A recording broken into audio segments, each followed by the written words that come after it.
ইমামে আজম আবু হানিফা রহমতুল্লাহি আলাই জেলখানায় বন্দি ছিল। বন্দি কেডা করছিল জানেননি? আপনাদের ইমাম, আমাদের ইমাম। কে বন্দি করছিল? তৎকালীন প্রেসিডেন্ট খলিফা মনসুর।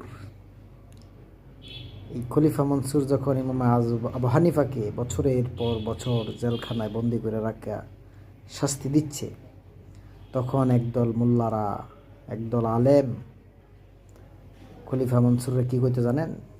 কইতো সে অলির বংশধর, যে শেখ হাসিনা অলির বংশধর।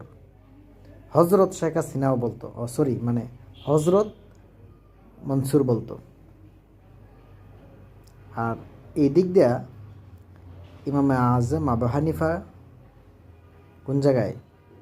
জেলখানার মধ্যে বছরের পর বছর।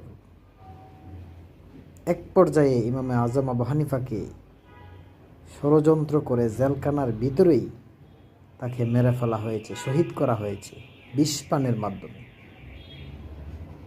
তখনও একদল আলেম খলিফা মনসুরকে কি বলতো জানেন? হজরত শেখ হাসিনা, সে অলির বংশধর।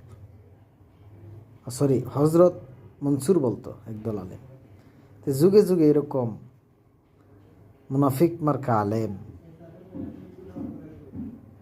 উলাইকা কাল আনআম বাল হুম আদাল, চতুষ্পদ জন্তুর চেয়ে নিকৃষ্ট আলেম যুগে যুগে ছিল। ভাই, ইতিহাস